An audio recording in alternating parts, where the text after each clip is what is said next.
অনেকভাবে পাতুরি খেয়েছো, কিন্তু আজকের পাতুরিটা একদম অন্যরকম। কারণ আমি এটা তৈরি করেছি সবার প্রিয় চিংড়ি মাছ দিয়ে। কি ভাবছো এটা কলা পাতা দিয়ে করা যায়? কিন্তু আজকে আমি কলা পাতা দিয়ে করব না, এটা একদম মিষ্টি কুমড়ার যে পাতাগুলো আছে সেটা দিয়েই তৈরি করব।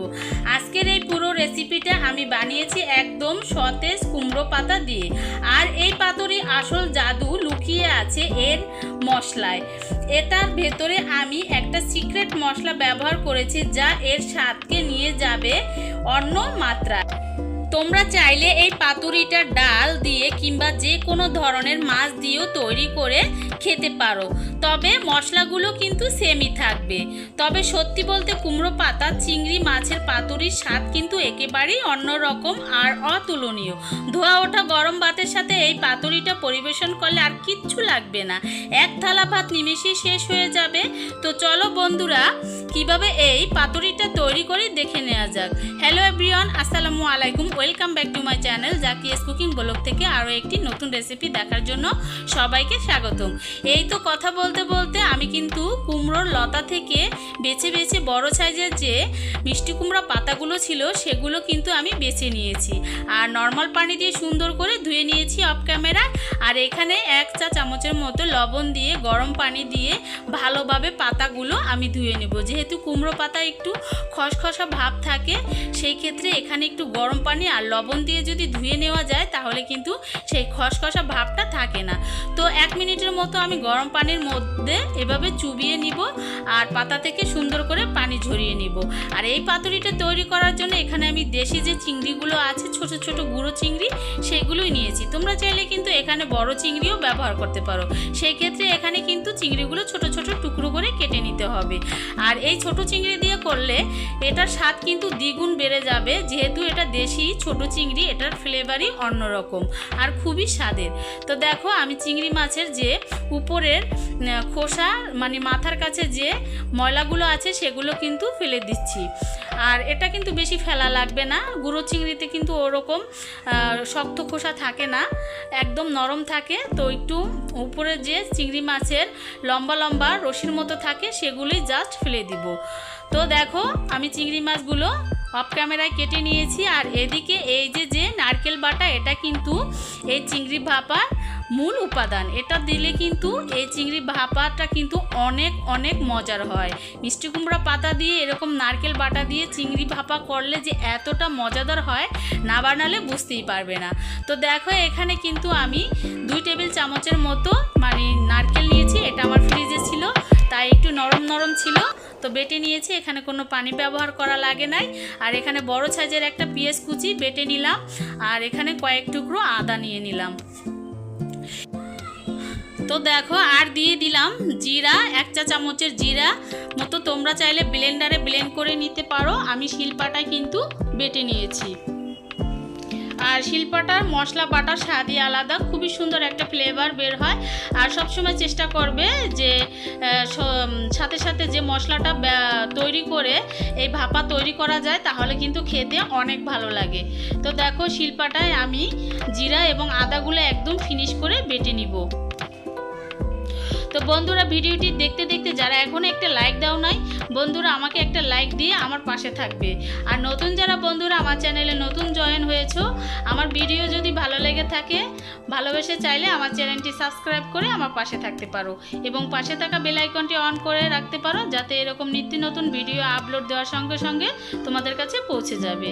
তো দেখো, কথা বলতে বলতে কিন্তু আমার সবগুলো বাটা হয়ে গিয়েছে। আর এই বাটার মধ্যেই কিন্তু আমি মশলাটা তৈরি করে নিব।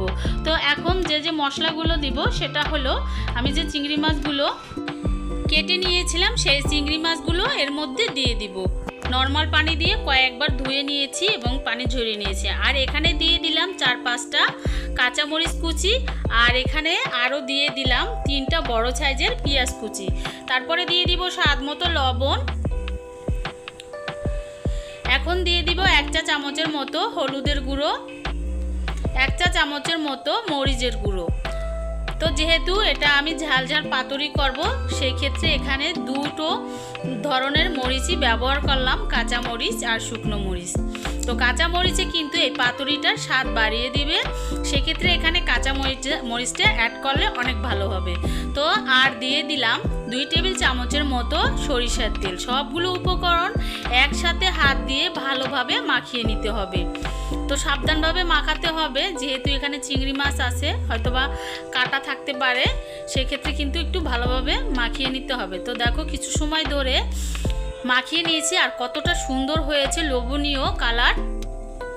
এখন এই পর্যায়ে আমি পাতুরিগুলো তৈরি করে নিব। আর এই তো দেখো মিষ্টি কুমড়া পাতাগুলো কিন্তু ধুয়ে সুন্দর করে গরম পানি থেকে উঠিয়ে আমি চারপাশে বাটির পাশে ঝুলিয়ে রেখেছিলাম, আর পানিগুলো কিন্তু অলরেডি ঝরে গিয়েছে। এখন পাতাগুলো সুন্দর করে বসিয়ে আমি যে পুরগুলো তৈরি করে নিয়েছি চিংড়ি মাছ দিয়ে, সেই পুরগুলো মিষ্টি কুমড়ো পাতার মধ্যে দিয়ে সুন্দর করে বটে নিব। তো তোমরাও কিন্তু খুব সহজে এভাবে বটে নিতে পারবে খেয়াল করলে। তো যেহেতু মিষ্টি কুমড়া পাতাগুলো আমি গরম পানি আর লবণ দিয়ে ধুয়ে নিয়েছি, একদম সফট হয়ে গিয়েছে, যেভাবে রেখেছি সেভাবেই থাকতেছে, খুলে যাওয়ার কোনো ভয় থাকবে না। তো এক এক করে কিন্তু আমি সব পাতুরিগুলো তৈরি করে নিব। তোমরা চাইলে কিন্তু আরও বেশি করে তৈরি করে নিতে পারো, সেই ক্ষেত্রে এখানে উপকরণগুলো আরও বাড়িয়ে নিবে। তো এখানে আমি 12 থেকে 13টা পাতা নিয়েছি। তো আমার এখানে 6 থেকে 7টা পাতুরি হয়েছে। তো যে পাতাগুলো ছিল ছোট সেটা কিন্তু এখানে আমি 2টা করে পাতা দিয়েছি, আর যেগুলো বড় সাইজের ছিল সেটা কিন্তু এখানে একটা পাতা দিয়েই আমার পাতুরিগুলো তৈরি হয়ে গিয়েছে।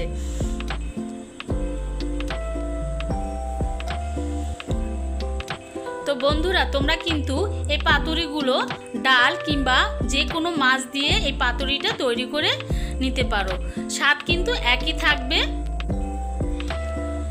তো আমি এটা চিংড়ি মাছ দিয়ে তৈরি করে নিলাম। আর চিংড়ি মাছের যে মিষ্টি কুমড়া পাতার একটা খুবই সুন্দর কম্বিনেশন হয় আর খুবই সুন্দর ফ্লেভার বের হয়।